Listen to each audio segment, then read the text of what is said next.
بسم الله الرحمن الرحيم.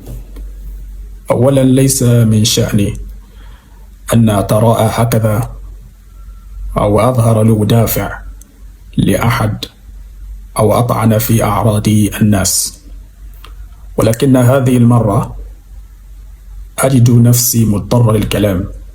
أنا أريد أن أتحدث، فلقد رأيت مقطعا لمدير المركز منتشرا في وسائل الإعلام في صفحات مختلفة، حيث إنه يتحدث بالعربية، ففجأة تغير حاله.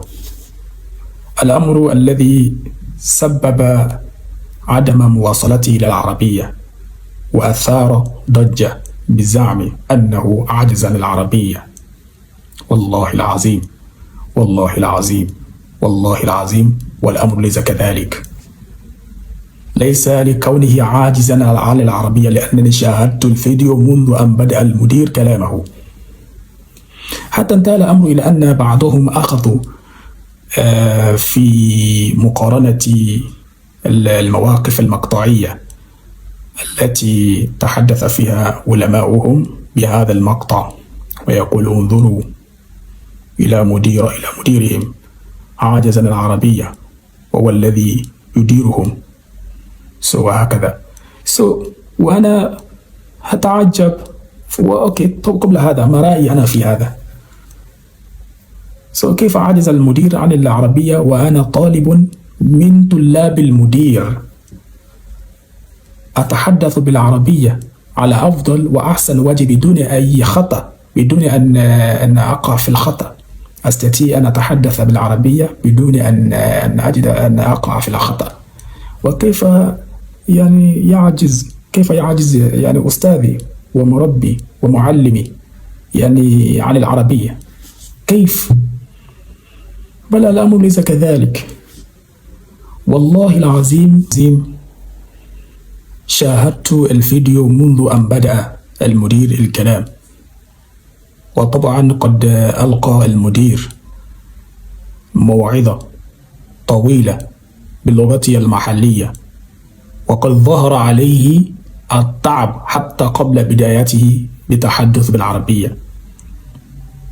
لكن أنا أريد أن تلاحظ شيئا هنا، حتى أنت بالذات تعترف بمدى تضلع المدير في العربية ومدى عبقريته في العلم.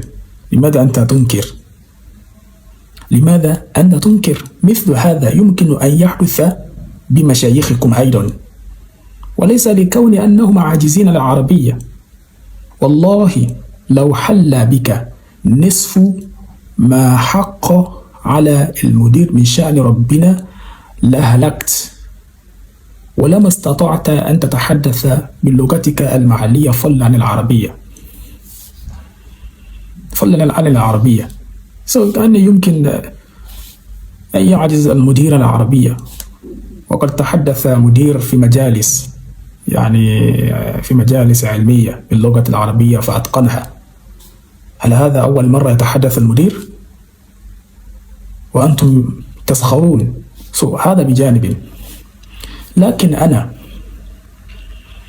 أريد أن أتحدى هؤلاء الذين ينشرون هذا المقطع من هنا وهناك، وعلى رأسهم الكتبي، أن تكون بيننا وبينكم مناقشة علمية نتحدث فيها باللغة العربية ونتحدث عن المسائل المختلف فيها، حتى تعلم قدرك أنت، لأنك تدعي بأنك استطعت أن تتحدث على أفضل وجه أكثر من مدير المركز، وأنا طالب من طلاب مدير المركز أتحداك.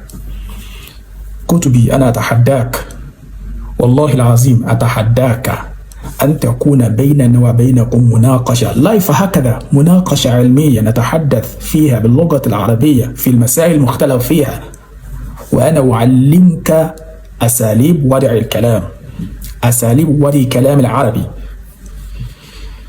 لتعلم أن العلم لتعلم أن العلم ما زال في المركز. أنا أتحداك أتظن أن أن العلم أو أن العربية بمجرد الفعل وفاعله ومفعول به؟ ما أصابك يا كتبي؟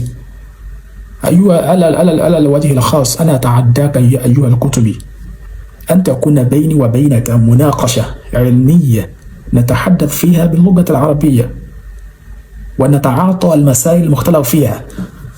والله العظيم كتبي ستعرف قدرك في العربية.